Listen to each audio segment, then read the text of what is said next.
Hi everyone, welcome to today's webinar on the Human Rights Advocacy tool. My name's Carly Hanson, I'm from Community Legal Centres Queensland, and today we have two fantastic presenters presenting from two different locations on this topic. So before we get started though, I would like to acknowledge the traditional owners of the land on which we're holding this webinar. In Brisbane, they are the Turrbal and the Yagara people. I wish to pay my respects to their elders, past, present and emerging, and acknowledge the very important role that Aboriginal and Torres Strait Islanders continue to play in our society. So as this webinar is being viewed by people throughout Queensland and Australia, and as I mentioned, we've got presenters in Sydney and in Townsville as well, I'd also like to extend that welcome to any First Australians listening throughout the country and listening in today. So, as I mentioned, we're doing today's presentation on the Human Rights Advocacy tool that's been developed by Bill from Townsville Community Legal Centre and Jessica from Watton Kernley. Sorry, I think I might have stuffed up that name. Down in Sydney. So they will be talking through the work that they've done with the National Social Security Rights Network on that tool. Today's webinar is being recorded, so if you aren't able to attend the live session, you can tune in later once we have that recording up. And we'll also take questions at the end of the presentation, but if you do have a question that's relevant to something that Bill and Jessica have brought up, feel free to type it into the question box and we'll keep an eye on those as well, because it might be sort of more timely to talk about it during the session. That's pretty much everything from me. I'll leave it to Bill and Jessica to sort of introduce the Human Rights Advocacy tool and what it's all about and how it can be used in not only the social security space, but in other spaces as well. So over to you, Bill. Thanks, Carly. Hopefully everyone can hear me well enough. Oops, let's just move on here. Okay, so the format of the webinar today is pretty straightforward. I'm going to run through some context and background for about 10 minutes, and then I'm going to hand over to Jessica, and she's going to talk about the tool. And you know, this maybe is not the best name for this thing, but that's what we're calling it at the moment. And she's going to talk a little bit about what it contains and give you some examples of when and how it's been used. And all of the things we talk about are available to you on the National Social Security Rights Network's webpage, and if they're not available, they can be at a later date. So as we go along, if there's something you can look at, we'll make sure you know where the link is, and we'll make sure you know what document we're talking about. So we're first going to have some context and background, then the tool. Then I'm going to speak for about 10 to 15 minutes about engaging in advocacy around human rights issues, and that's not going to be limited to just this tool. It's going to be really talking about how anyone in a community legal centre or in a advocacy organisation or in any kind of legal or advocacy setting can use human rights that are available at an international level to make arguments about our domestic laws and policies and our domestic situations, and how you can also use those domestic laws or domestic situations to inform the international space. So I'm going to talk a bit about how this is a two-way street and how the Social Security Rights Network, for example, uses its knowledge about social security rights to inform, or has used its knowledge to inform, international processes, but is also using international laws to inform the domestic social security environment. So it's really important for us to understand that human rights advocacy is not the domain of the experts or the technicians. It's something that we can all be involved in, and we can all, and we all have our own interests and different settings. So we'll talk a bit about how broad this could be. So that's the format of the webinar to start with. So let's go to the first thing, which is context. And the initial part of this discussion is really about the National Social Security Rights Network, because that's the agency that's developed this method. The National Social Security Rights Network, for those who've been in legal centres for some time, probably already know about them. They're very well known. It's a group of centres that were funded initially back in the early 90s by Minister Tate, and it expanded from a couple of centres in metropolitan areas to a whole bunch across Australia, including in regional, remote and some rural settings. So the National Social Security Rights Network used to be called the Welfare Rights Network, and some people remember it that way. It has always had a very active advocacy role, and in fact it's now funded to provide advocacy commentary back to government, but it's always had a completely fearless approach to advocacy around social security law, which is very complicated, it's very technical, and so there's a long history of, I would say, at least 25 years, possibly a little bit more, of giving government feedback on how their laws and policies impact on the recipients of social security, which include some of the most vulnerable people in our community. People with disability, older persons, women who are affected by family violence and their children. So the list goes on. And so this network is very well placed to provide accurate and passionate advocacy back to government. So this tool has been developed by a network that is regularly engaging in law and policy analysis and giving detailed commentary. Now, I'll give the first plug to the Welfare Rights, to the Social Security Rights Network's website. I'm going to show you the URL for that next slide. But all of the work that the network does is contained on that website. You can have a look, you can download very detailed submissions that they've undertaken in respect of legislative measures, and we're going to talk a little bit about some of those examples later on. But this is not a hidden work. This is work that is publicly available to be downloaded. And of course, if you go to the Parliament's website, you're going to see that their work is present in committees.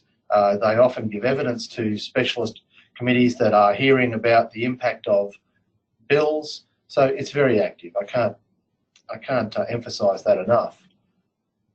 However, one thing that the network has identified over time, particularly in the last few years, is that they had been very focused on commentary around the technical aspects of social security measures, but without perhaps the full international human rights context.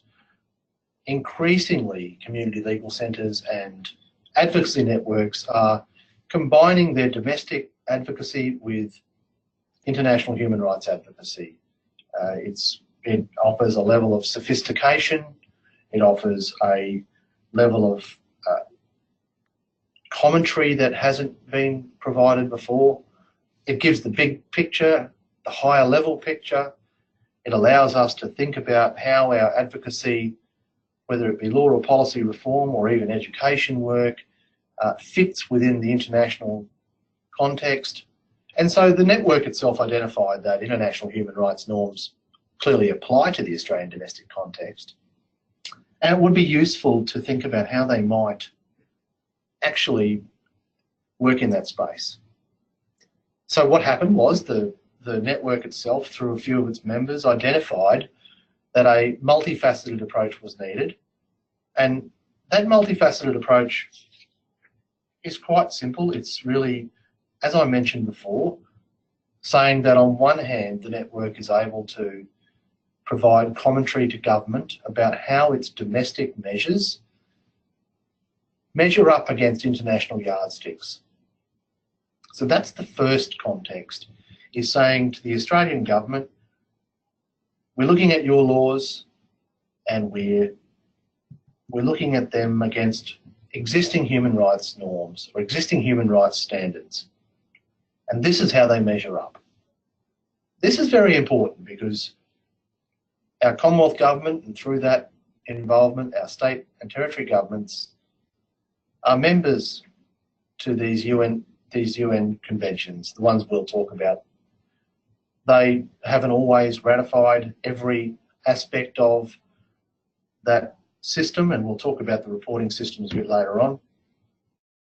But for each and every one of these international treaties or conventions that we've signed, it's very important that we hold our government to account about how these standards are being met on the ground. So that's the first context. The second context is equally important, and that is reporting back to the United Nations about that process.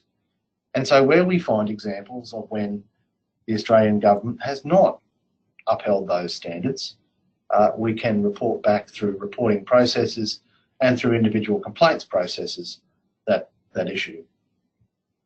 These things form a kind of feedback loop that international human rights benefits from having as much in the way of this broad loop as possible.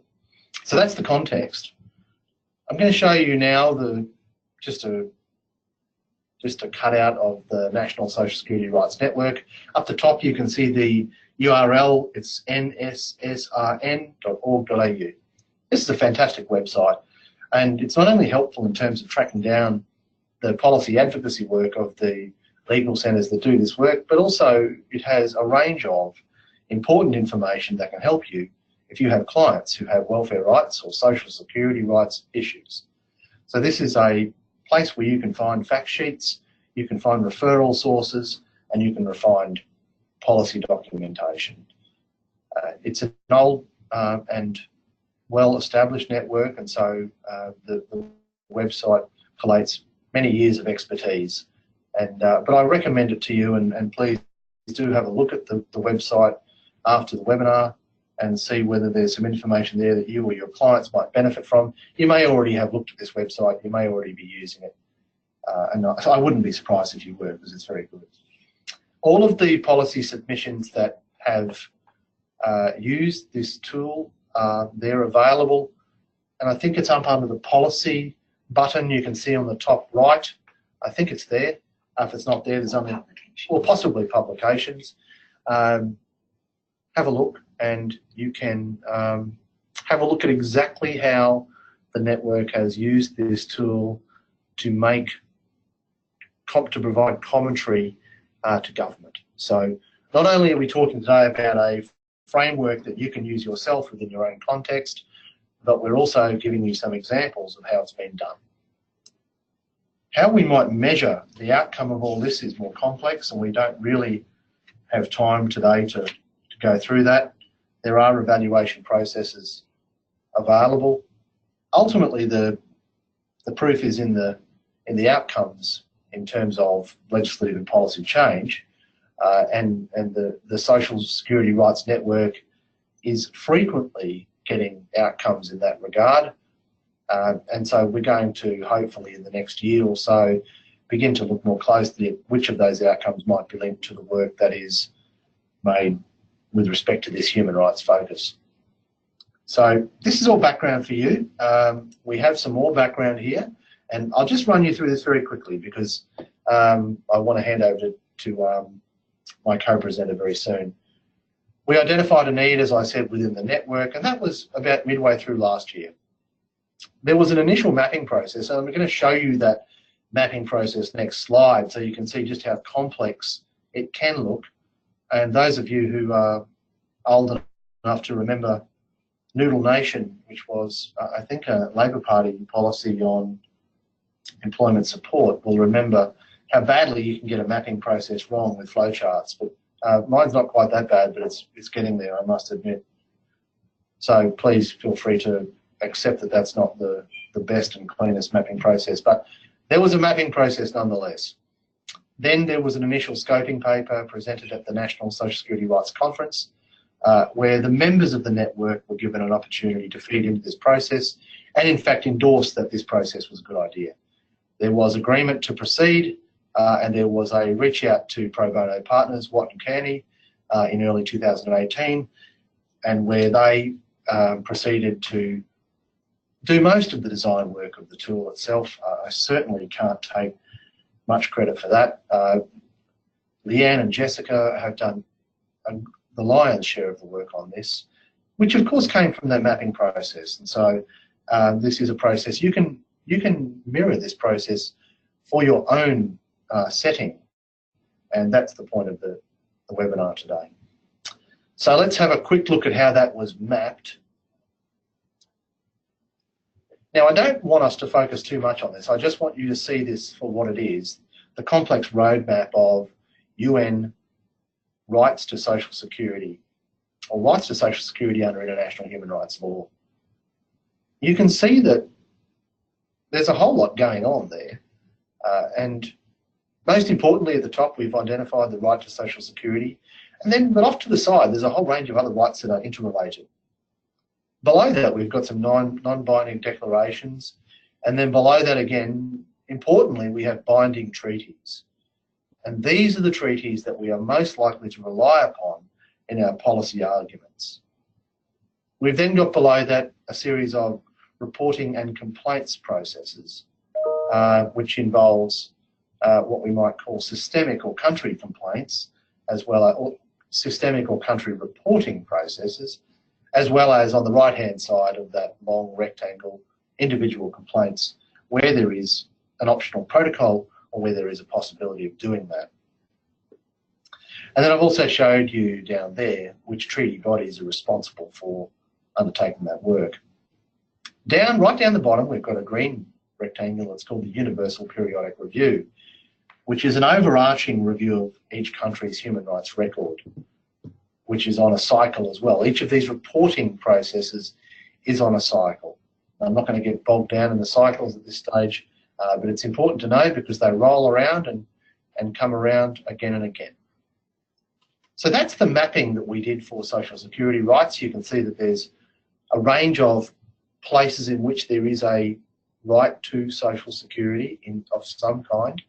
Now, from that process, we entered the tool design process. And this is my last slide before I hand over to Jessica, who's going to talk in some detail about the tool. But this is the quick look you get at the tool. And you can see that what we have done is we've taken that mapping process and we've built up thematic or issue-based topics down the side with a reference to which international instrument or piece of commentary is relevant, and then the precise article, the far right.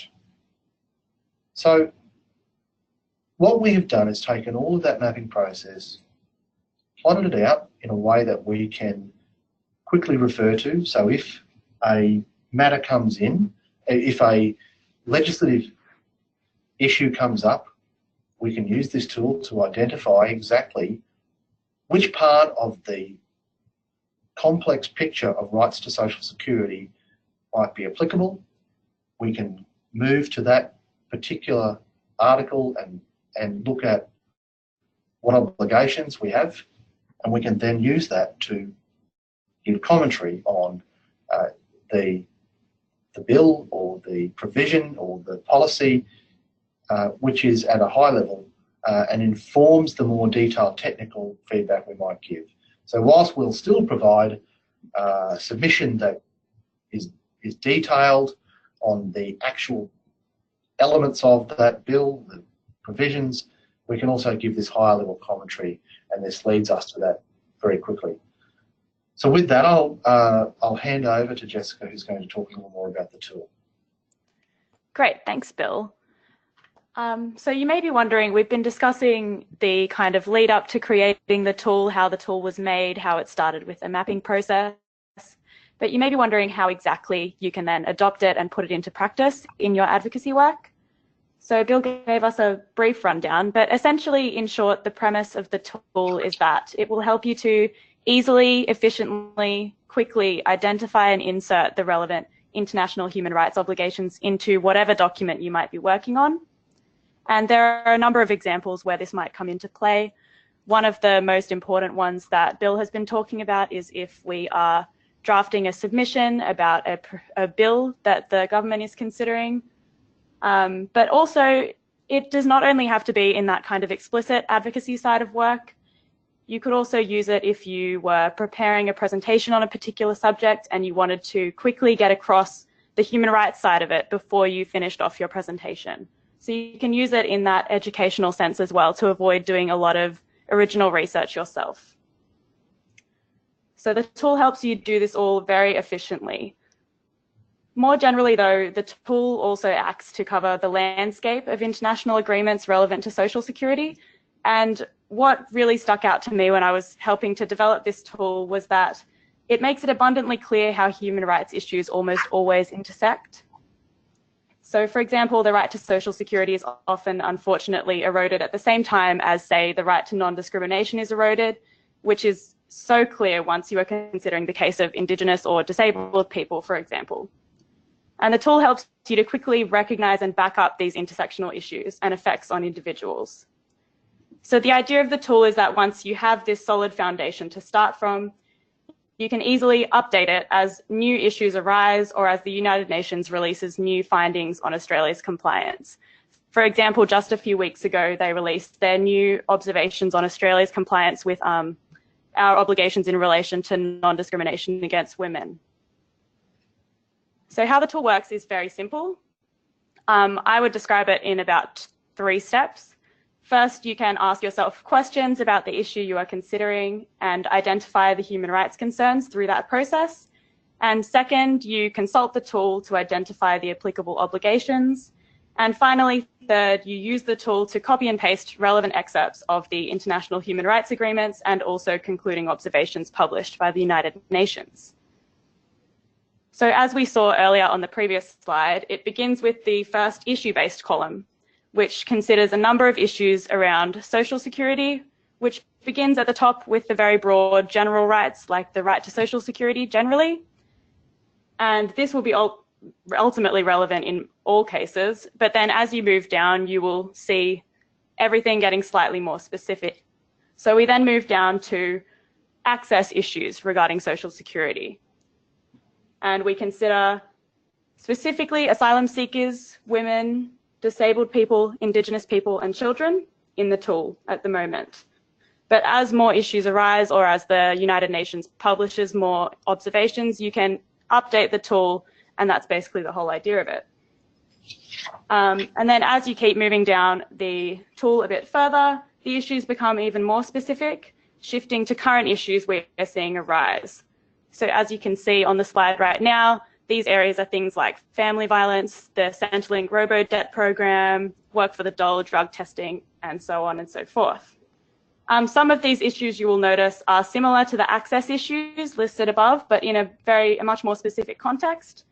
So for example, this would mean that if you were considering a relatively specific area of the right to social security being eroded, such as reforms to paid parental leave, you can link this back to the more general right for non-discrimination against women in the social security area, and then again, the right to social security more generally.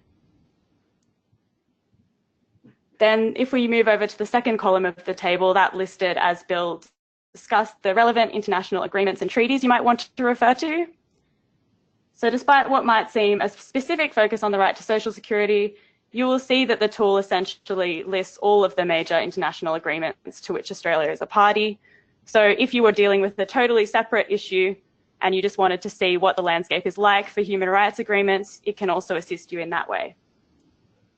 And if you were to adapt a tool like this for your own area of law, you would see these agreements again and again. So this acts as a springboard for anything you would like to do with the tool. And importantly, it's not only the core international agreements which we have considered, it is also the declarations about non-discrimination, as I have mentioned earlier. So the existence of these treaties specifically dealing with rights to non-discrimination for disabled people, women, and so on, makes clear that all of these issues are intersectional in character, and they can and will disproportionately affect certain groups of people, and our advocacy must always reflect this. So the tool has been designed so that we can always recognize those intersectional aspects and reflect them in our work. The final 2 columns then simply provide quick article and paragraph references to both the international agreement itself which takes you straight to the relevant obligation, and then to the United Nations most recent concluding observations. So this takes you straight to relevant commentary on Australia's actions and laws in the context of those obligations. So, for example, there are a number of times when the United Nations has commented on specific reforms that the government has made in Australia, for example, drug testing trials and things like that. So if you're dealing with an issue like that, you have specific sources at your fingertips to put into your work. Now, while the tool may look a bit complicated at first glance because it's quite a long table when you see the document with a lot of agreements and a lot of sources to look at, but it has been designed so that you can use this information with ease and without having to read very much material. So when you are considering the issue that you are looking into for your advocacy work and the human rights impacts it might have, you can use the tool first to brainstorm and then to identify the relevant human rights instruments. A helpful first step is to ask yourself a series of questions about your issue, whether it's a specific bill or a broader government policy. At the surface level, who will be disproportionately affected? Where are the individuals who will be affected? What legal assistance will those affected individuals require, if any? How will their livelihoods be affected? And how will they access that required legal assistance? Why has the issue arisen? And what is the policy behind it? More specifically, your questions might be directed to which particular group of people will be impacted. This could be based on location factors or other factors. For example, a bill might disproportionately target those living in rural areas, which in turn disproportionately impacts rural women in particular or Indigenous people. If an individual affected is likely to need to seek legal assistance, will they be able to easily access that legal advice, or will they fall within the gaps of legal aid or not know about local CLC services available to them? Importantly, does the issue create penalties for individuals affected? And if so, are they civil or criminal, or another form of punishment like forcing individuals to participate in income management? Are the police involved at any stage or likely to become involved? As you ask yourself these questions, it will become clear what areas of the advocacy tool are going to be most helpful for you. And you'll be able to easily locate them in the tool and head to all the relevant materials. So each issue listed in the first column of the table is hyperlinked to the relevant articles of the listed agreements, as well as the relevant paragraphs of the concluding observations. And we'll be sending around a copy of the full tool to everyone who's participated in the webinar so you can see what I mean. So in that first column, the blue links are all hyperlinked to paragraphs that you can basically just copy paste into your advocacy. You shift it around a bit, include the bits that are most relevant for you, and you don't have to do any of this research yourself. So as you're drafting your document, you can use the advocacy tool just like this to fill in gaps where you want to bolster your arguments, strengthen them, and ensure that you don't skip over or underestimate the implications of the issue you are considering. So to quickly summarize how the tool works, I can simplify it down to 3 steps. First, ask yourself questions about the issue you are considering to find out what human rights are likely to be impacted. Think who, where, what, how, why. Second, refer to the advocacy tool to locate all the relevant human rights agreements. Note any intersecting obligations in particular. And third, just copy and paste the provided excerpts of agreements and observations into your document, wherever you need to. So as you can see, the advocacy tool operates to both help springboard your initial brainstorming, as well as provide you with the necessary information at your fingertips to insert into whatever document you're working on. It limits the extent to which you need to undertake any research into just what the obligations are or what the United Nations has said about our compliance in the past or at present. So I hope this has made the operation of the tool much clearer to you, and how a tool like this, whether or not you're working specifically in social security issues, can assist you in advocating for your clients and people more generally. So when you receive the full tool, hopefully it all makes sense how exactly you can use it in your work. So I'll throw you back to Bill now to finish off with a discussion of how you can use this in advocacy contexts. Thanks, Jessica. So again, I'm really just going to summarise the potential uses of this or a similar process. And ultimately what I think would be good is to see other networks developing their own tools or processes, and I'll talk about the Human Rights Network soon because they are well advanced in this regard. And this is not something that we are encouraging to replace that process, rather to complement that process. So it's entirely up to anyone, entirely up to all of you, if you want, to develop your own processes like this using this National Social Security Rights Network tool as a template that will give you some ideas. You may well already know all this, and you're just looking for a little bit of inspiration. And I hope that this is a little bit of inspiration, because it shows that you can take an area of common domestic policy, investigate the international obligations, and reproduce them in a way that is accessible to you in your policy work. So it's really just a process of identifying the rights base, both general rights and specific rights, and thematic issues. And that's really what Jessica's taken you through, is that is all the tool does, and that gives us our higher level principles. Of course, you also want to identify any relevant reporting structures, including whether we are in fact a signatory to the relevant treaty. And there are some that we have not signed. You can't just presume that we are a signatory to all these documents. And we also need to work out what additional optional protocols or individual complaints processes are required, because we may not have ratified or signed those processes. And a good example is OPCAT. We're in the process now of moving through the optional protocol to the Convention Against Torture. So you need to have a bit of a think about what our country's status is with respect to each treaty that you are looking at, or convention that you're looking at. It's really important to be aware of the general comments that are made to conventions, and the Convention on the Rights of Persons with Disabilities is a perfect example of this. The Article 12 of that convention talks about autonomy and capacity. And by itself, it's quite informative. However, the committee has issued a general comment to explain the extent of that article, and it gives a far more thorough commentary to how that article should operate in a contemporary society. So please be aware of the utility of general comments, and also be aware of the United Nations thematic mandates or special procedures. And this includes officers like independent experts, special rapporteurs, and other persons who have a particular mandate or a particular special appointment to look at an issue. And this includes violence against women, the position of refugees, and many others. So be aware that it's not only the reporting structures that we are signatory to, but it's also the procedures we may be accountable to that are important. There are many network engagement opportunities for you. All networks of the National Association have the opportunity to design their own tool based on general, specific and thematic issues.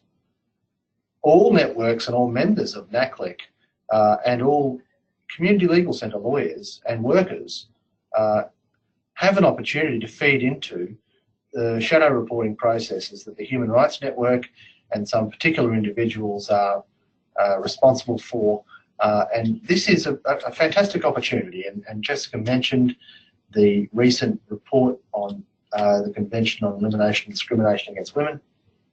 That's an example of where the Social Security Rights Network has fed into that process. The network has fed into the shadow reporting process that is reporting on Australia's obligations and progress under that convention. Of course, it's important to work with other like-minded or thematically linked non-government organisations, not just legal centres or lawyers. You can work with Advocacy and all sorts of specialist agencies to inform your submission. Don't be afraid to ask. They might have been wondering all this time how they can feed into this sort of process. How can they give some of their clients lived experience life in a submission? This is an opportunity. That could be agencies locally or could be agencies nationally. Obviously, joint networks that are already engaged in this sort of advocacy work is a good opportunity for mentoring and some experience. And of course, the more agencies that lend their weight to shadow reports through endorsement, the better. So just to summarise what we've spoken about today, this allows you to target domestic issues through international human rights obligations and gives another layer to our commentary. It gives you a range of substantive and normative issues to assess domestic measures. It informs domestic processes with international best practice and where you can, global jurisprudence. And it also introduces you to thematic research from a range of other areas, other disciplines and other political perspectives you might not have seen in your work in the past. And so this will inform your work in ways that they may not have been informed so far. I think that's all from us, and we are bang on 45 minutes. So we are happy to take any questions or comments, and I'll hand back over to Carly. Thanks, Bill and Jessica. That was really good, and I can see there could be a lot of potential for this tool to be used in many of the other networks and areas that community legal centres assist with. So I'll give an opportunity now for our attendees to ask any questions that they might have. So just as a reminder for those who haven't played before, you can ask a question by typing your question into the question box on the GoToWebinar control panel. So you'll see that in the top right-hand corner of your screen. Once those questions come through, I'll read them out, and either Bill or Jessica or both will be able to provide a response for you. The other way you can ask a question is if you have a microphone where you're listening from, you can pop your hand up like you did at the start of the session, and we'll see those hands come up and I can actually unmute you. Probably the easiest way is just to type your question in. So while you're doing that, I thought it might be a good chance to mention that there are quite a lot of networks that you may not be aware of, or if you're not aware of or not actively engaged in, you might want to sort of link back into those. For anyone who's attending the National CLC's conference down in Sydney in a few weeks' time, there are quite a few network meetings happening during that time as well. So you might want to link into, for example, the Disability Rights Network, Employment Law Network, Human Rights Network, the LGBTI network. There's so many, so please do have a look at those if you're not already aware of them. So I'll just keep waiting for those questions to come through. We do have one here. Just Bill, you mentioned the general comments that come along with some of these UN treaties and conventions. So where can they be found? Are they on the UN website? Yeah, or? Yep. Yeah, a very good place to start looking. Look, I had one comment that we couldn't be heard properly, and my apologies if that's the case. Maybe the download of the webinar, if you could stand to sit through another 45 minutes might be an option, but my apologies if you can't hear. Any of these documents that I refer to will generally be found on the United Nations website, which of course is huge. But the place you want to look at is the Office of the High Commissioner for Human Rights. They have all of this information arranged by theme and by country. So in fact, you can go to the Office of the High Commissioner for Human Rights webpage for Australia, which includes all of the reporting structures and all of the reports and issues that Australia is involved with. That won't give you the entire complete picture, but it'll give you quite a complete picture. Each of these UN instruments also has its own web page where you can find the text of the convention, you can find country reports, you can find individual complaints that have been decided by the committee, and you can find general comments and other commentaries. So there's a very full set of information for each area.